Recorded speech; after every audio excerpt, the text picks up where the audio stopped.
Give the good praise in the house of the Lord. Are we blessed? So, mga kapatid, ang sabi po nila na Like, share, subscribe. ito daw po ay araw ng pagtitika, no? Araw po ng tawag dito, Holy Week. No, Holy Week, mahal na araw. Okay? So, in observance no, sa Holy Week at mahal na araw, kailangan po i-close muna ang mga club, no, mga beer houses, mga establishments. Inan po ba lahat po ng mga nag-iingay, lahat po ng may mga vacation na nangyayari. Amen? Basta, tahimik muna ang week na yan dahil yan daw po ay patay ang Diyos. Amen? Patay ang Diyos. Minsan lang po namatay ang Diyos, siya po'y buhay na siya sa langit. Amen? Amen. Ang Panginoon sa Kristo. Amen. At ito po ang panahon na marami na po nagpaplano, napupunta po sila sa maglalakad na nakapaan. Di ba? Tapos yung iba naman magpapako doon sa Pampanga o sa lugar. No? Iba naman, nagpaplano na po ng kung ano-ano. At ito na rin po mga panahon na ang mga witches, mga magkukulang, mga dulani, mga espiritista, mga magicians, yung po may mga kapangyarihan, no? Na may mga anting-anting. Ito yung mga panahon na pupunta sila sa bundok, meron silang mga GC, no? Na mag-usap-usap sila, na sila'y pupunta roon para, alam niyo yun, sama-sama silang mananalangin doon. Ako, alam niyo lang po, kapangyarihan ni Satanas, ang kanilang pinatawag dyan. Nasa Biblia po yan, so Deuteronomy chapter 18, basahin niyo po yan, karapagduman po sa Diyos. Okay, kaya magbasa po tayo ng Biblia para lumaya po tayo, matagal na po tayong niloloko, nililinlang ni Satanas. Amen? Kaya dapat po tayong lumaya yan kasi hindi po yan sa Diyos. Ang kapangyarihan ng mga yan ay galing sa demonyo. Amen? Ngunit tayo, binibigyan po tayo ng kapangyarihan ng Diyos. Amen po ba? Amen. Anong sabi sa Mark 16:17? Ang mga sumasampalataya, tayo po yun. Amen po ba? Ay nagtataglay. Nagtataglay, ibig sabihin nasa akin, nasa inyo. Ang mga sumampalataya ay nagtataglay ng ganitong kapangyarihan. Sa pangalan ko, sabi ni Jesus, sa pangalan ko, in my name, you will cast out demons. Magpapalayas kayo ng mga demonyo, magpapagaling kayo ng mga sakit at karamdaman. Amen po ba? Amen. Sa pangalan lang ni Jesus. Hindi na po kailangan ang mga anting-anting. Ang meron ka magamit sa pagkukulang, pagiging mananawas, hindi na po kailangan yan. Luma po yan. Ayaw po ng Diyos yan. Kaya magdumat po sa Diyos yan. At kapag meron kang ganyan at ginagawa mo yun, lumalapit ka, nakipag-isa, isuko na sa Diyos yan dahil mapapahama ka na yan. Kapalit ng kaluluwa mo yan. Amen? Okay. Ito po yung mga panahon na ating pong i-expose ang gawa ng kaliliman. Amen po ba? So, marami pong napaplano na magpenitensya, no? Na pupunta po sila sa mga holy place. Amen? Sila po ay magpapaan, maglalakad ng ilang kilometro. Ito po yung maling na kaparaanan ng pagsisisi. Amen po ba? Alam niyo po ba na hindi na po natin kailangan magpenitensya? Amen. Alam niyo po ba, hindi na po natin kailangan magpapako-pako. Hindi po yung kailangan. Kasi para na mabawasan ang kasalanan. Alam niyo po ba na hindi na po natin kailangan yung dahil 2,000 years ago, lahat po tayo ay pinatawad na ng Diyos. Amen. Sino naniwala doon? 2,000 years ago plus 26 years ngayon. Pinatawad na po tayo ng Diyos. Ang gagawin na lang po natin ay pagsisihan at talikdan ng ating mga kasalanan. Amen. Hindi na po tayo kailangan pa pong masaktan o magpenitensya dahil ginawa na po ni Jesus Christ yan once and for all. Sabi nga po niya sa John 19:30, it is finished. Amen. Tapos na. Natapos na, naganap na. So, anong gagawin mo? Naganap na ba na? Natubos ka na, napakawat ka na, napagaling ka na, nakalaya ka na. Ano pang gagawin? Bakit kailangan mo ba magpenitensya? Maling katulad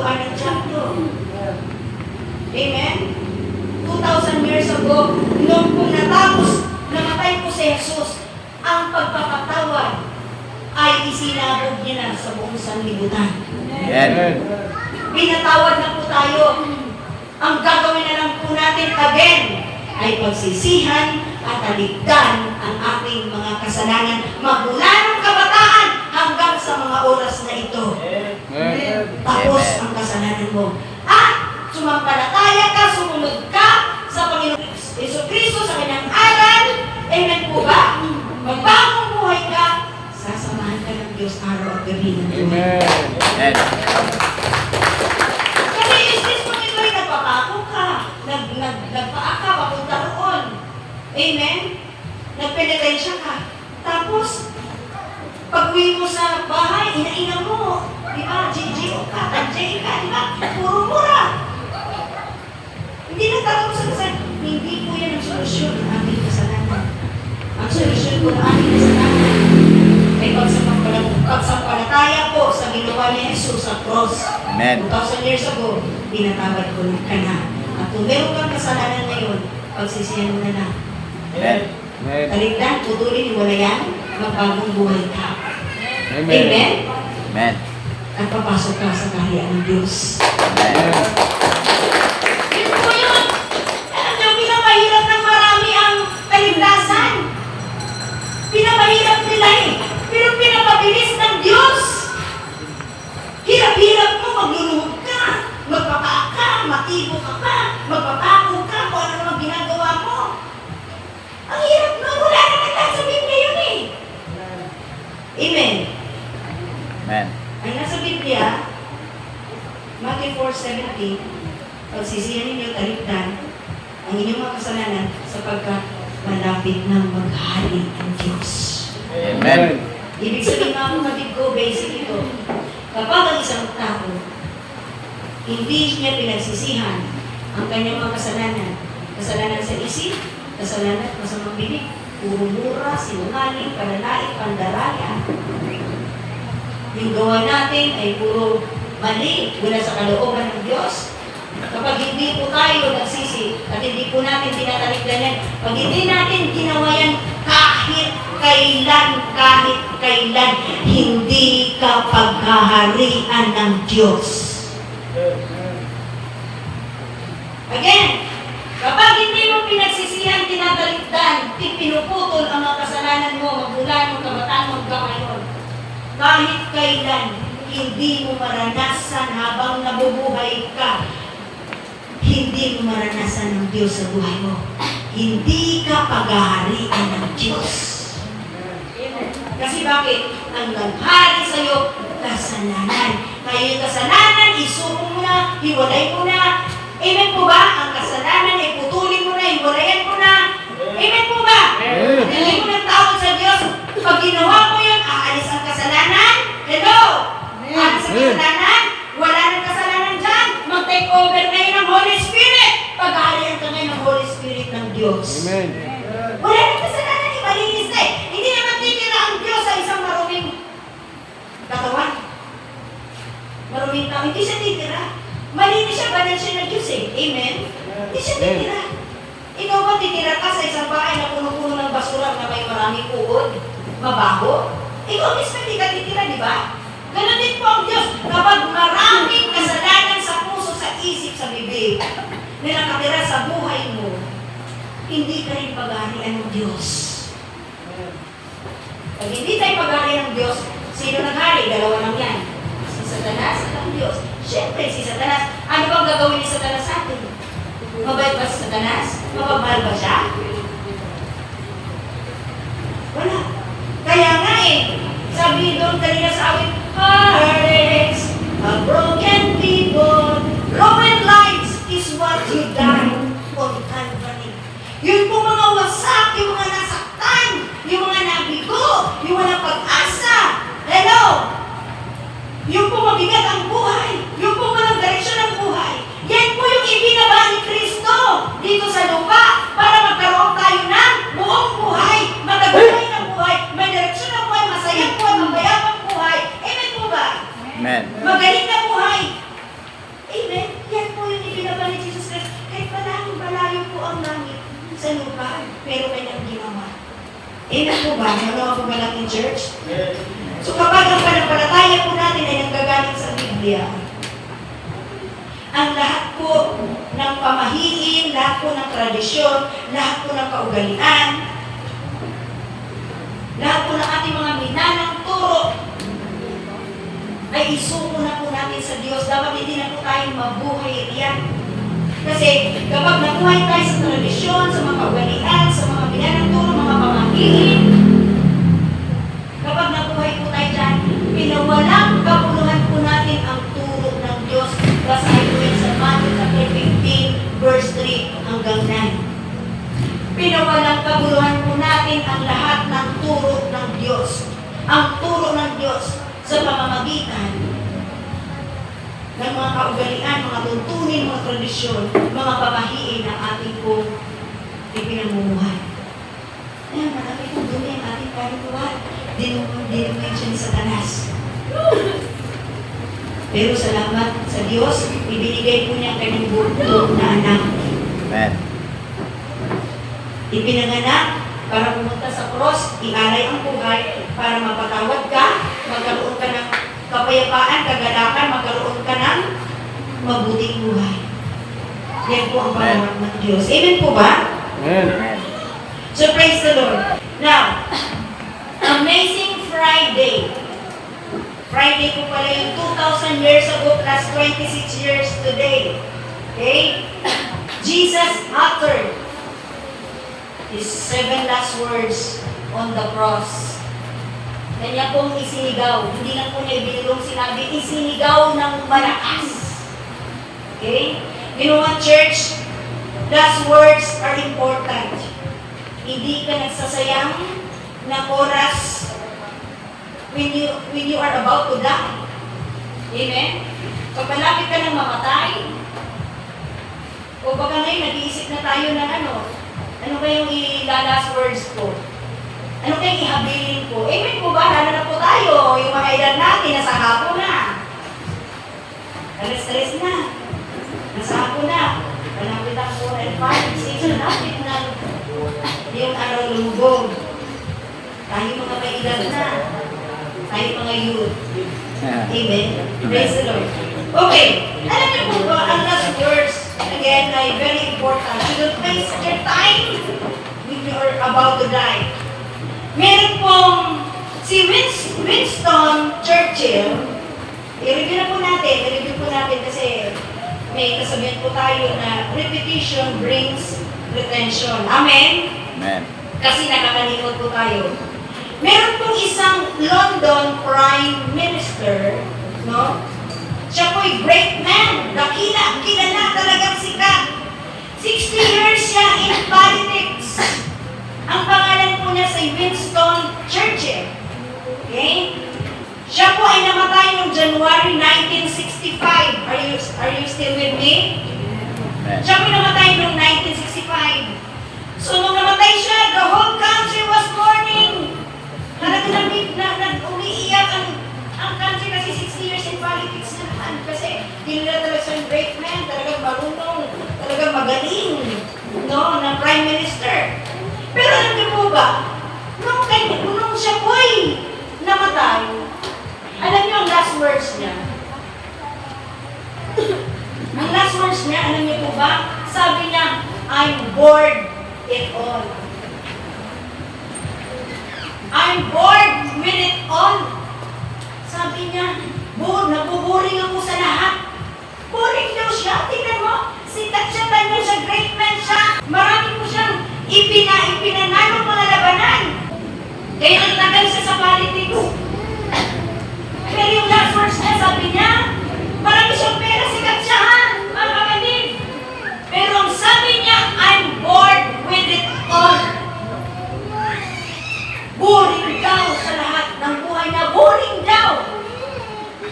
Ano, sikat na yan. Talaga, mayaman na yan. Mayaman na yan. Pero boring daw ang buhay. Meron pa pong isa. Si Frank Sinatra. Yun pong kumanta na, this is my quest to follow the star. Yung pinali na star, may si Jesus. No matter how hopeless. Siya kumanta ng My Way. kanya pong last words before he died, alam niyo po ba ang sabi niya? I'm losing it. Sabi niya, nawawala na sa akin lahat. Nawala na raw sa kanya lahat. Pinapalapakan niya ng buong daigdig. Amen? Hello, kilala niyo si Frank Sinatra? Kilala niyo Daddy Rose? Favorite singer yata yan. Noon yun, pero hindi na. Si Daddy Rose kumakanta na ng Taylor. Amen. Amen! Amen! Hindi na kumakanta kung ano-ano pa. Alam niyo, nakakapos din kumanta talaga ng mga ano, mga yung dati mong kinanta. Kung alam niyo, kinakanta ko rin yan, pero alang-alang sa Lord, di ko nakakantahin yan. Kasi gusto kong pumasok ng langit. Amen. Amen! Amen! Amen. Pero bago na tayo ng mga kanta, church, ha? Baguhin na natin yung lumalabas sa kanta sa ating mga labi. Okay. So mga kapatid, yan po yung si Frank Sinatra at si Winston Churchill. At meron pa po doon sa aking research po, no? Na meron pa po mga sikatatagyan na tao. Okay? Ito pong si the founder, the Church of Satan. Kilala niyo po yun? Yung may simbahan si Satanas. Yung founder po ng Church of Satan, the famous Satanist. Okay? Ang pangalan niya si Anton Xander LaVey. Tandaan niyo? Siya po ang founder ng Satanic Church. Nung pong siya po ay nasa deathbed, ang kanyang last deathbed words were, oh my, what I have done. There's something wrong. There's something very wrong. There's something very wrong. Tatlong beses po niya sinabi, oh my, what I have done. There's something very wrong. There's something very wrong. Pero mo, sabi ng, ano yan? Last deathbed words. Sikat yan, pero hindi niya na-appreciate ang life. Meron ng problema, meron ng mali ang kanyang ginawa. Ito po, susunod, isang atheist, si Voltaire. Siya po ipinanganak noong 1694, namatay po siya noong 1778. Sinabi po niya, I am abandoned by God and man. I shall go to hell of Jesus Christ. Ito mga sikat na tao, ito mga atheist, ang mga atheist hindi po yan naniniwala sa Diyos. Amen? Yan po ang kanilang mga last words. Meron pa po. An atheist, si Dan Homer. Ipinanganak siya noong 1711. He died 1776. Ang sabi po niya, while dying in utter, sumisigaw siya in utter despair. Sabi niya, I am in the flames! Mga atheist na yun, atheist. Nasa apoy ako siguro. Sinasalubong na sila ng apoy. Nararamdaman nila na papunta sila sa apoy. I am in the flames. Amen po ba? Nakasunod po ba kay church? Okay? At isa pa pong atheist. Si St. Thomas Scott. Ipinanganak po siya noong 1808. Namatay po siya noong 1878. Sinabi po niya, until this moment, ang sabi niya gano'n, until this moment, I thought there was neither a God nor a hell. Di na po siya naniwala na may God o merong impyerno. Now I know, I feel, naramdaman niya, I feel that there is both. Meron daw pong God and hell, and I am doomed to perdition by the just judgment of the Almighty. See? Mga sikat na atheist yan. Walang Diyos yan, lumalaban sa katotohanan. Amen? Mga sikat, mga prime minister, mga sikat na Natisa, marami pa pong mga iba na hindi po nare-record. Pero ito po yung aking mga research. But you know what? Yung mga last words nila ay kakaiba ang last words ni Jesus Christ. Amen. Ang last word ni Jesus Christ is very different from them. Bakit? Ang last words ni Jesus Christ, punong-puno ng pagmamahal, punong-puno ng malasakit. Amen. Amen! Nagawa po ba natin, church? And now, what is crucifixion? Pag-usapan muna po natin ang crucifixion. Ang crucifixion, mga kapatid, nakikinig po ba tayo lahat? Okay? Ang crucifixion is a form of punishment considered one of the most painful, most painful, walang kapares, walang katulad na hapdi at kirot, and humiliating forms of execution. Now, ito po ay total na malagim na parusa ng kamatayan na ipinapataw sa mga kriminal, rebelde, o mga hindi sumusunod sa batas. Alam niyo po ba, mga kapatid, noong unang panahon, talagang puso po ang crucifixion.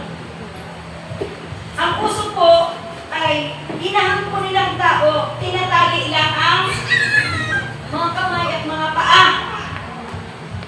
Medyo hayangay na pagkapato, ano? Pero narinig po ba si Jesus kakaiba? Ipinako talaga siya ng 8 inches long na pako. Yung iba tinali lang yung kamay at paa. Pero si Jesus Christ talagang ipinako siya ng pako na 8 inches long. Okay? Ano ba natin, church? Okay. Sa records ko ng aking research, nasa sinaunang sibilisasyon, like Persia, kung magulo ang Persia ngayon, dahil tinatarget sila ng Amerika, at alam ko, nag-release na po sila ng mga missile bomb. Amen po ba? Ngayon, yung Persia na yan po ay modern Iran. Ang Persia na yan ay malawak at malaking imperyo na lugar sa Biblia. At yung labanan ngayon ng Amerika at Israel laban sa Persia na makapangyarihan, laban sa Iran, sinabi na po yan ng mga propeta sa Biblia. Hindi na po yan ikapagtataka ng mga Kristiyano. Kasi sa Matthew 24 verse 6 na makarinig tayo ng mga digmaan, mga rumors of wars. Amen po ba? Amen. So meron talagang mga gera. Pero, tayong manampalataya, relax lang. Hello? Huwag daw po tayong maapektuhan, huwag tayong mabalisa, huwag tayong mag-alala na yan po ay katapusan ng daigdig, pero malapit na tayo sa katapusan. Amen. Yun nga po, United Kingdom, ay mag-i-issue na po sila ng mga digital card, ID card. Nabalitaan niyo yun? United Kingdom. Kapag wala kang digital ID card, hindi ka mapapili ka makapagtrabaho. Pero hindi yan tatak na ng 666. Pero, yung sistema na yan palapit na sa tatakan ng 666. Palapit na tayo sa tatakan ng 666. We are in the end times. Amen po ba? Mga kapatid, hindi po ito pananakot. Ito po, sinasabi ko po, para tayo ay mag-prepare. Para tayo mabuhay tayo na may kabanalan. Amen? Amen. Para tayo po ay mabuhay na may takot sa Diyos. Para tayo mabuhay na naglilingkod sa Diyos. Sayang ang buhay kapag mo lang kay Satanas. Ang buhay, biyaya ng Diyos. Tapos ipapakuha mo kay Satanas. Ipapagamit mo kay Satanas. Hello? Nalaman po ba natin mga kapatid? Amen. So yun po yun. So ang crucifixion, it is a process by a slowly death. Designed to produce slow death with maximum pain. The most terrible way to die, the most barbaric form of execution and sufferings. Okay? Alam niyo po ba, kapag pinapako ang tao pala, nakapako, lahat ng organs niya nagmamalfunctions. Hindi nagpa-function ng normal. Hello? Kapag nakapako ang tao, yung kidney nahirapan, yung puso nahirapan, yung baga nahirapan, lahat nahirapan. Hello? Ganun po ang mga naranasan ng mga naipako. At alam niyo po ba, totoo yun, to produce a slow death. Alam niyo, bago mamatay ang ipinako noon sa kapanahunan, alam niyo po ba, ang Persya po ang nagsimula ng crucifixion. Pero, ang cruel act, ang nag-perfect ng cruel act, no, na mga nagawain, ay ang mga Romano. Hello? At alam niyo po ba, pag nakapako ang isang tao, hindi siya namamatay kaagad. Kasi slow death na eh. Alam niyo po ba, ipapako nila doon, iiwan nila doon ng 3 to 5 days sa kamamatay ang tao. Are you hearing me, church? Amen. Nakagapos lang yun. Uhaw na uhaw ka, nakabilad ka sa init, nahirapan na lahat ang body parts ko. Hello? Amen. Alam niyo, yun po yung naranasan higit sa ating Panginoon sa Kristo. Sila nakagapos, ang kamay, ang paa, pero si Jesus Christ, duguan. Talagang ipinako siya ng pakong 8 inches long. Ang kanyang mga organs ay nahirapan. At bago po siya ipinako, binugbog ko na siya. Hello? Dinuraan ko na siya, hinamak ko na siya, inusip ko na siya, nilait ko na siya. Amen? Amen. At pinakasan mo na siya ng mabigat na cross. Amen. At bakit ginawa ni Jesus yun? Para ipakita ng Diyos na mahal kanya. Amen. Malapakan ko natin.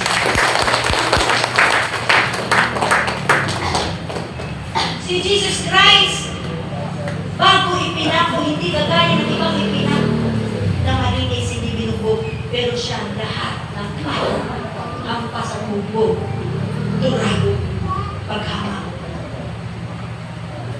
Kanya po naranasan bago siya ipinako. Kinurmahan po siya ng koronang tinik. Itiniin sa ulo niya, kaya tumulo yung dugo. Tiniis niya lahat yun. Bakit? Mahal ka niya. Amen. Mahal niya ang buong sanlibutan. Mahal niya ang tao. At ikaw yun. Amen.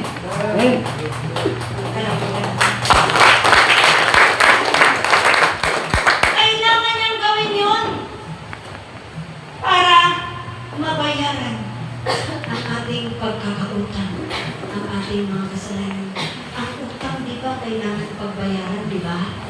Pag nangutang ka, di ba, kailangan mong bayaran. Amen? Amen! Amen. Kailangan ng bayaran niya. Bago ka humimlay, para wala tayong pananagutan sa Diyos. Amen? Amen. Lahat ng mga utang, buhay pa tayo. Huwag na tayong mangarap na po ang ano po, bayaran na po natin ating mga utang. Amen po ba? Amen. Ako, alam niyo po ba? Kasi practice what I preach. Nung nag-aral ko ng college, that was long time ago, 30 years ago, nagkautang ko ng 600 dun sa classmate ko. Kasi nagkasakit ang nanay ko, ang tatay ko. Ang nanay ko nandito sa Maynila, ang tatay ko nagkasakit. Ako na lang nagsusuporta sa sarili ko, kanta-kanta sa mga lugar-lugar para magkaroon ako ng pera, mambayad sa tuition fee ko. Kanta-kanta. Sabag na pag nananalo naman ako.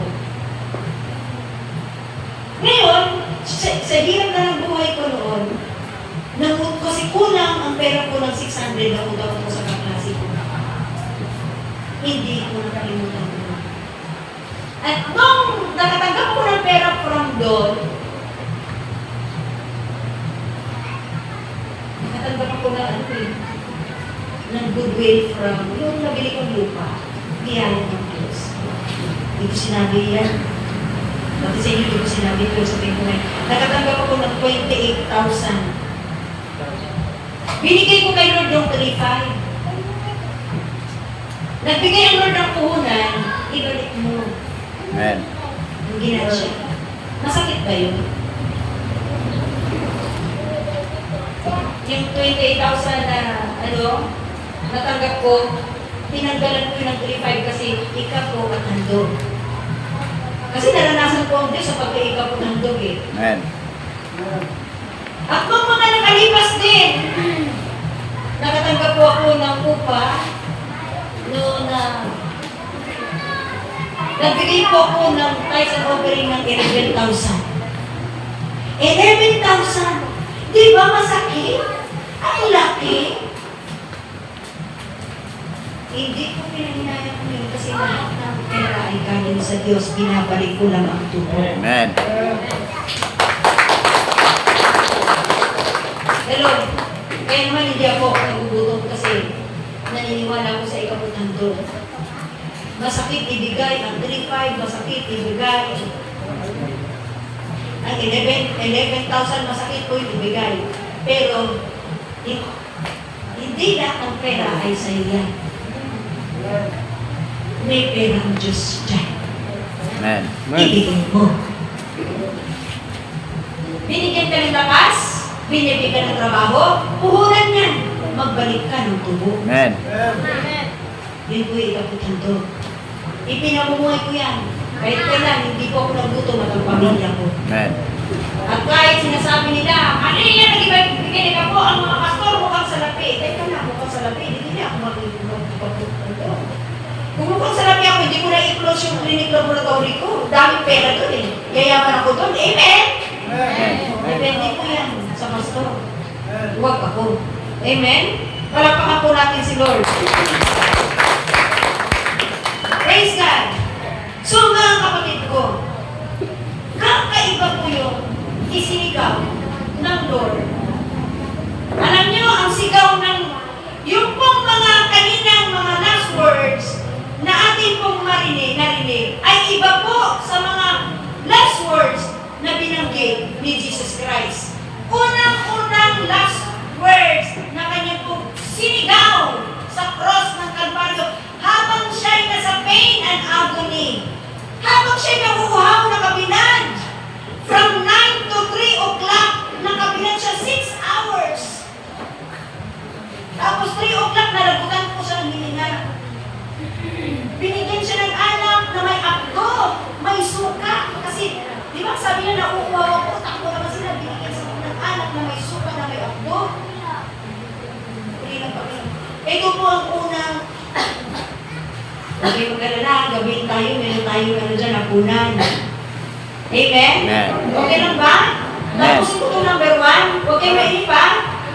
Okay. Ito po ang sinabi ni Jesus Christ. Number 1, na huling wika ng Panginoon Kristo sa cross ng Kalbaryo habang siya'y nasasaktan at umiiyak ng dugo. Sinabi ni Jesus sa Luke 23, verse 34. Father! Isinigaw niya. Nakatingala siya. Umiiyak. Ang sabi niya, Father, forgive them, for they do not know what they are doing. Sa Tagalog, sinabi ni Jesus, Ama, patawarin mo sila sapagkat hindi nila nakiusap si Jesus sa Ama. Amen. Hello? Amen. Anong pinapakiusap niya? Ama, patawarin mo sila. Sino sila? Yung mga bumugbog sa kanila, sa Kanya. Yung dumura sa Kanya. Yung naghampas sa Kanya. Yung naglayad sa Kanya. Hello? Yung pumumamag sa Kanya. Hello? Yun po mga tao ang hinihingi po niya ng tawad. Amen. Hello? Church! Kumusta? Si Jesus Christ, hiningi po niya ng tawad yung mga taong bumubog sa Kanya. Nang tura sa Kanya. Nang laig sa Kanya. Hello? Nang hampas sa Kanya. Tingnan mo katabi mo, may bumubog na ba sa'yo? May nanghampas na sa'yo? May tumura na sa mukha mo? Hello? Hello? Wala pa.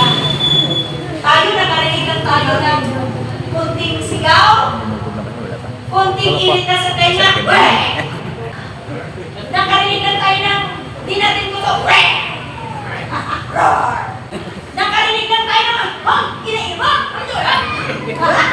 Nakarinig lang tayo na nakakainit ka. Hindi pa tayo binugbog. Hindi pa tayo nampas. Hindi pa tayo dinuraan. Hello? Hindi pa tayo kandilain. Hindi pa tayo ginawa ng masama. Nakarinig lang tayo, chinistis lang tayo. Pero kung tayo'y umarte, pero si Jesus, ang sabi niya, Ama, patawarin mo sila. Dapat ganun ka rin. Sabi ko sa katabi mo, dapat ganyan ka rin. Lahat ganyan ka rin. Lahat ganyan ka rin. Sa Isaiah 53, kahit hinamang siya, nilait siya, mga kapatid, kahit anong narinig ng masama, hindi daw muna ibinuka ang kanyang bibig. Wala siyang sinasabi. Kaya kalabatin yung katabi mo, wala ka rin sasabihin. Be Amen. like Praise the Christ. Lord. Hello?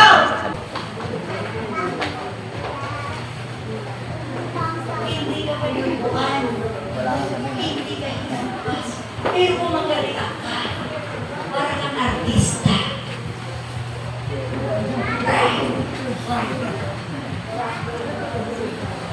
Ganti! Pero si Jesus, yung mga bumubog sa kanya, nagbako sa kanya.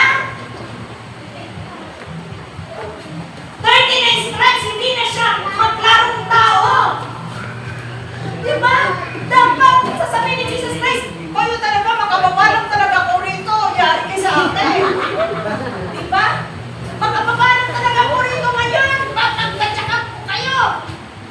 Pero, hindi po ginawa ni Jesus. Amen. Bagkus ang sabi niya, Ama, patawarin mo sila sapagkat hindi nila alam ang kanilang ginagawa. Amen. Amen. Ibig sabihin mga kapatid ko, alam ni Jesus, kilala ni Jesus ang kalagayan ng mga taong bumubog, nagpakto, nanghampas, nanghamak, nanglayas. Alam niya na ang kanilang mga kaisipan dahil hindi sila nagpalataya. 2 Corinthians 4, binulag ng Diyos ng sanlibutan ito ang kanilang isip para hindi po nila makita ang mabuting liwanag ng Ebanghelyo. Amen?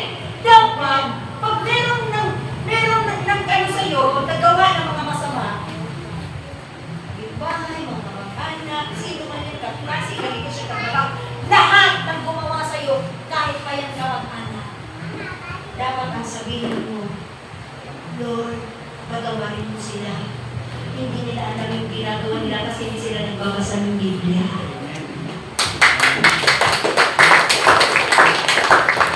Naunawaan ni Jesus Christ na ang tao ay binulag ng Diyos ng mundong ito. At naunawaan ni Jesus Christ. Hello!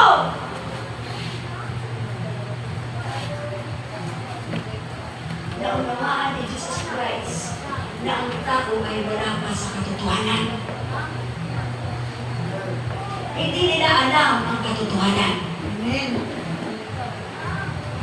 Ang naunawaan ni Jesus Christ ang kalagayan ng tao na ang lahat ng tao, Romans 3:9, ay nasa kapangyarihan ng kasalanan. Alam mo kung kanya ang pananaw mo kagaya kay Jesus Christ? Ang glory ng mukha mo. Hindi ka may stress. Hindi ka puglutin, hindi ka magalitin. Kalagitin mo kagabi mo, be like Christ, relax. Be like Christ. Relax. Sino ang nananakit sa'yo ngayon? Sino ang nagkaaway mo ngayon? Sino ang nagtihado sa'yo? Sino ang naglalamang sa'yo? Sino ang nananakit sa'yo? Sino? Bukod sa Satan, may tao ba nanakit sa'yo? Iluwag mo yan. Amen. Itawag mo yun sa Diyos. Ipanalangin mo sila, Ama! Patawarin mo siya! Amen. Nalang sinasaktan ako. Panginoon, patawarin mo to. Hindi niya alam yung ginagawa niya. Amen. Hindi. Hindi ang tao eh. Nabubuhay sa laman. Ito talaga, pinamahal ko. Yung mga emosyon. Makita ko lang yan. Diba? Hello! Sabi na sa kibutan ng butik na walang ganti. Diba? Mga ganun naman sinasabi nila. Pinatawad na kita, pero ayaw kong makita yung bumbunan mo, kahit bumbunan mo. Pero si Jesus Christ, hiningi na ng tawad siya mismo. Ang mga tao ito na nagpako sa Kanya, nanumpas sa Kanya, 39 stripes, ang sakit ng hanggat kirot, hiningi pa niya ng tawad. Amen. Kaya maraming mga nananakit sa'yo, kapatid, ihingi mo ng tawad sa Diyos. Amen. Dahil bakit? Like Jesus Christ, alam niya na ang tao ito nabubulagan. Birugan ni Satanas ang pinag-isipan. Ang tao ito ay nasa kapangyarihan sa Satanas. Ang tao ito ay wala sa katotohanan. Dapat ganyan ang ating pananaw sa buhay. Alam niyo, kapatid, para walang stress sa buhay, punuin ang puso ng pag-ibig. Amen. 1 Corinthians 13, ang sabi ni Paul, makapagsalita man ako sa lahat ng wika ng tao, makapagsalita man ako sa lahat ng wika ng anghel. Hello? Pero kung wala akong pag-ibig, para na akong batigaw na umaalingaw para akong kumpyang na nag-iingay lang. Ano ba na? Ang galing mo na sa ano yan? Arabic, sa Japanese, lahat ng lingwahe. Alam mo? Hello? Ang daming bumilit sa'yo kasi alam mo ang lahat ng lingwahe sa buong mundo. Hello? Pati lingwahe ng anghel, alam mo? Hello? Pero kung wala ka ng pag-ibig, sabi ni Pablo, para ka ng batigaw, umaalingaw-ngaw, kumpyang na nag-iingay. Pag-ibig. Sabi ni Paul, kahit siya daw may kaloob na propesiya. Yung propesiya, yun po yung kaloob mo yun na nahuhulaan yung problema mo, nahuhulaan may sakit ka, nahuhula, pero hula galing sa Panginoon na propeta. Hindi po yung mga huhula parang mahuhula dyan sa Yakob. Hindi po yung mahuhula na galing sa Diyos. Amen. Amen. Propeta! Tapos maging akin man ang lahat ng kaalaman. Lahat ng kaalaman sa Kanya. Nakakahula siya. Pero kung wala na siyang pag-ibig, walang kabuluhan ang lahat sa buhay. Amen. Amen. Kung wala ng Panginoon. Pero, at ano bang sabi ni Paul? Kung ialay man daw ang kanyang katawan at sunugin, hello, ialay man daw ang kanyang katawan at sunugin, maging ang ari-arian daw niya ay ibigay daw na sa tao. Kung wala daw siyang pag-ibig, wala siyang pakinabang sa mga ito. Amen. Alam niyo sa buhay, ito, punuin mo ng pag-ibig. Pag punong-puno na yan ng pag-ibig, kapatid, buksan mo ang puso mo. Hanapin mo yung galit, puot, tampuin na nakit, sama ng loob, takot, pangangabagalis. Buksan mo meron! Ano po? Kasi, puno ng pag-ibig. Amen. Stress, free life. Dalawa ko ba natin mga kapatid? Amen.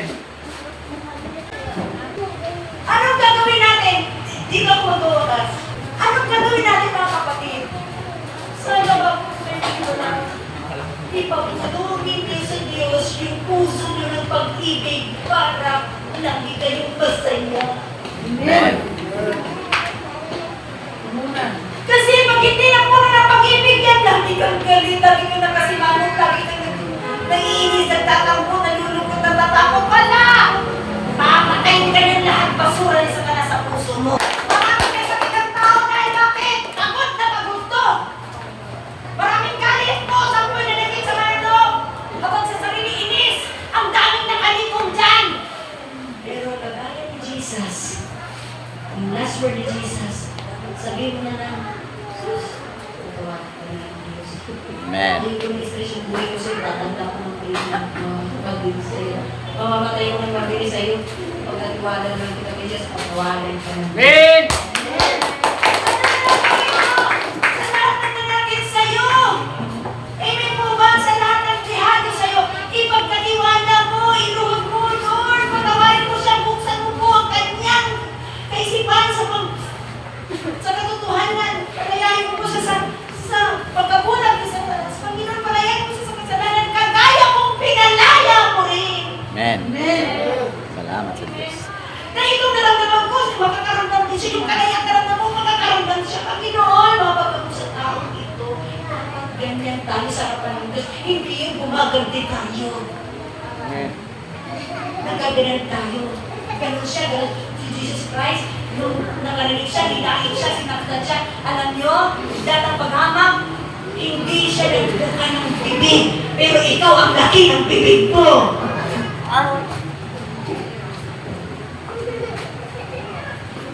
Nag-away ng mag-asawa. May Kristiyano yan. Sa tumbayan. Ilood mo na yung asawa mo makulit. Sabi mo na lang, mama, patawarin mo siya. Diba kalingan mo, sabi ka niya mo eh. Si Jesus, mama, patawarin na kita. Amen. Tinatawag na kita. Di ko na-stress yung buhay ko sa'yo, high blood pa ako. Amen. Amen. Amen! Huwag na nang i-stress ba yung buhay ninyo sa mga taong buhay nyo eh. Ingatan nyo yan. Ingatan yung buhay nyo. Ingatan yung puso-puso nyo yun. Huwag nyo hayaan na dahil sa kasalanan nyo ma-stress kayo. Siyang mapulit, dapat siyang ma-stress. Siyang masamay sa mga ugali, dapat siyang ma-stress sa masamay ng ugali. Amen? Amen. Dapat hindi ikaw. Bakit ikaw na-stress? Talino para masayang buhay. Amen.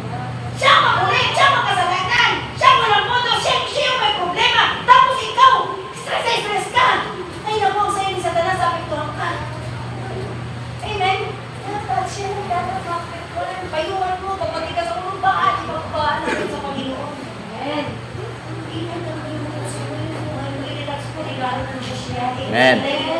Magsaya ka, magpuri ka, sumamba ka sa Diyos, magpasalamat ka. Amen! Amen.